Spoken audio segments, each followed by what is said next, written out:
Season 6 of Unapologetically Woman. We're celebrating phenomenal women all across Kentucky who make no apologies for their perspectives or the impacts that they're making in the community. Today we're celebrating Melissa Hammer. Melissa is a wife, a mom, the 2024 president of the Junior League of Lexington, and she is Associate Director of Communications for the Kappa Delta Foundation. Unapologetically Woman, Melissa Hammer, that's you. Congratulations. Thank you so much for having me. We're going to start with fun things first. Okay. How in the world were you lucky enough to guess the right amount of jelly beans in the jar? How did that happen? That's a really good question. It was a jar of heart-shaped jelly beans, and so really all I did was count what I would call like one sheet and then did some math and just played with it a little bit, and it happened to be exactly right. You got to do that with the lottery or something. Yeah. You know what I mean? That's what my husband said too. Get over there to that convenience store and get a lottery ticket and figure those numbers out. You got to be the hero for Lexington. If only there was an easy way to figure look at that out. And figure it out. I know. So you're from Chicago. I am. Tell me about that. Yeah, so I grew up in the Chicago suburbs, specifically Wheaton, Illinois, and so I always say that my childhood was pretty idyllic. It was very much your usual suburban situation, and I loved school. Went to college in Central Illinois, and then after my husband and I got married, we moved to Lexington because he got a job at UK, and so I was able to relocate with him, and that's how we ended up here. Wow, and now there's more of you. Tell me about little Eva. Oh yeah, she is my little mini, I say. She and I look a lot alike, but she is definitely more extroverted than I am.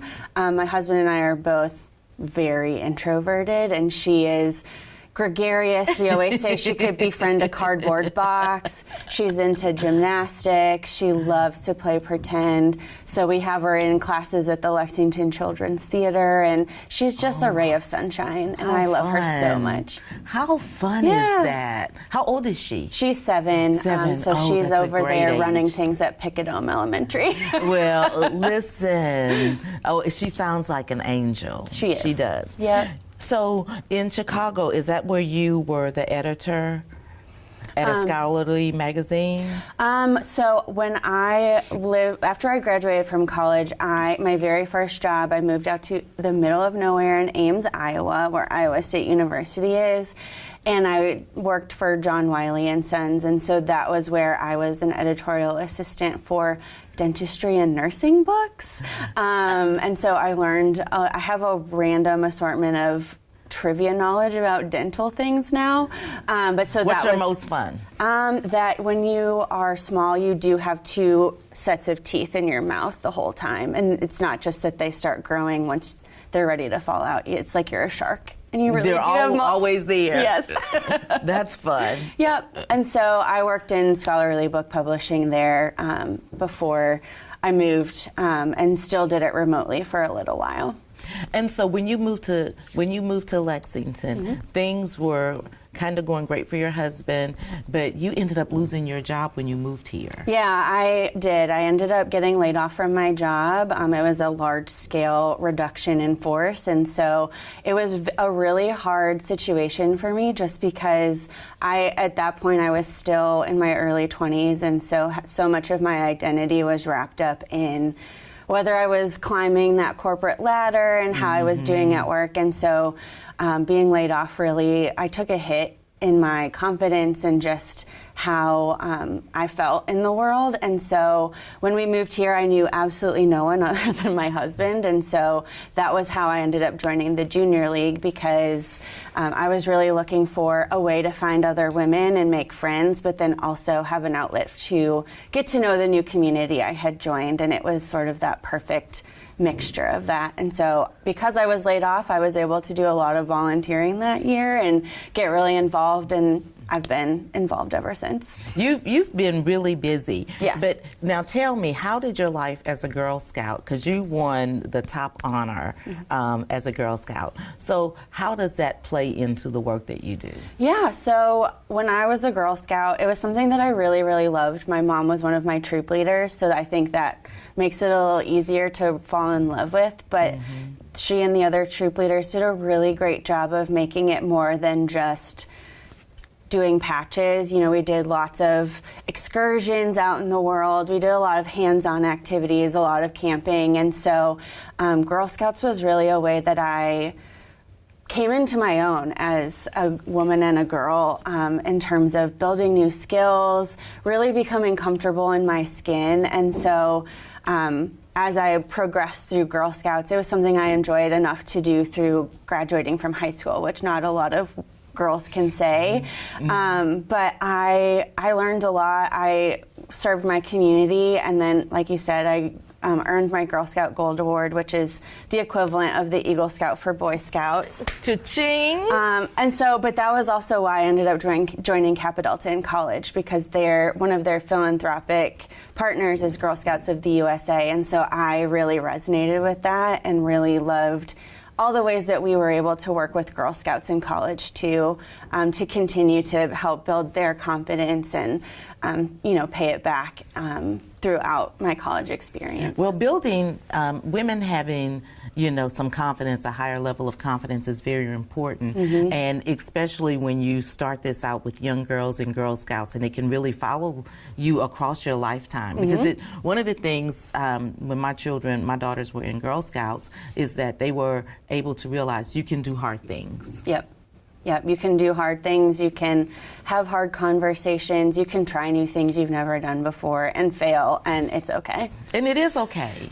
It is okay. So tell me tell me about what it is that you do at the Kappa Delta Foundation. Yeah, so the foundation is the philanthropic arm of the sorority, and so we do a lot of things to support the sorority experience. So the sorority has a lot of leadership programming that they provide to collegiate members, and so we provide grant money to make that possible. We also provide grants to alumni that have dire financial situations to help them get back on their feet.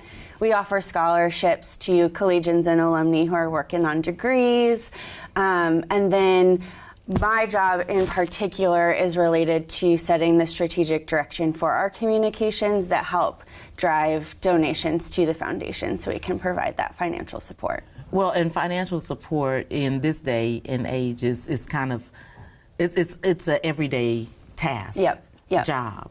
Yes. How are you keeping up? I think a lot of it is just that I am a really organized person just by personality, and so I have lots of projects that I'm reviewing and editing and proofreading every day, and so we use a project management software, and I swear it is my lifeline. I would be lost without it, but I just really love what I do, and so that makes it easy to show up every day and dig in and get the work done. So tell me about hip hop. He's the only one that's retired in your home. Yeah, so Hip Hop is a retired racing greyhound. She's actually 13 years old now, so she's getting up there in age. But she is just my sweet little darling who I always call my coworker since I work from home. And so she's also very quietly demanding. Every day at lunchtime she appears and stares at me and it's like, hello, it's time for our walk. But she's just like the least dog-like dog ever. She sleeps all day. She's kind of aloof, but also just a very sweet, sweet dog. And to have her around, and how does your daughter interact with her? Eva loves her. Hip Hop's a little standoffish, more because she she loves her routines, and so things that go outside of the routine kind of make her a little uneasy, and so Eva can be kind of unpredictable sometimes because she's 7 years old. So, she lets her pet her and stuff, but she's not overly like cuddly or playful, but Eva gets it, and she... Hip Hop says, I'm 13. Let me live my life. Yeah. I don't need all that love I used to get. Just leave me. Yep. I'm with her sometimes. Yep, same. So tell me, what, with all of the things that you're doing and all of the people that you're influencing, what do you want your legacy to be? That's a really great question. And I think, if you had asked me that prior to my layoff, I would have said, the accomplishments I can achieve during my life. But now it's more, I just want others to realize that I'm there for them and that I'm like a warm, constant presence. And so, if I'm on my deathbed, I really don't care about what awards I get, but it's more just how I've made other people feel and how I've been able to impact my community and make it better as a result of what I'm able to do with my time. It's really a blessing whenever you can help somebody else and help them fill the gap in something that they need, because that gift goes beyond you. Yeah. It continues to live on. It sure does. So, tell me this, or I'm going to pitch it to you is what I should say. We're going to scratch that.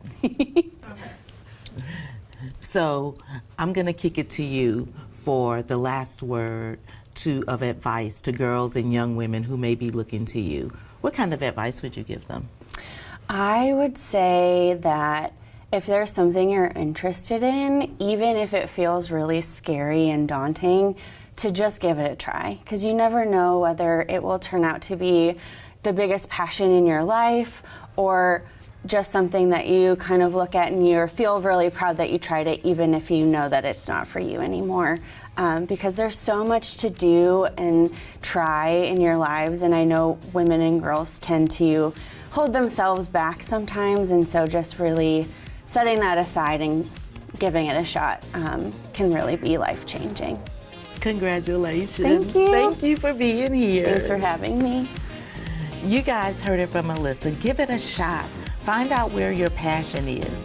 Earlier she said, it doesn't feel like work when you're doing something that you're really passionate about.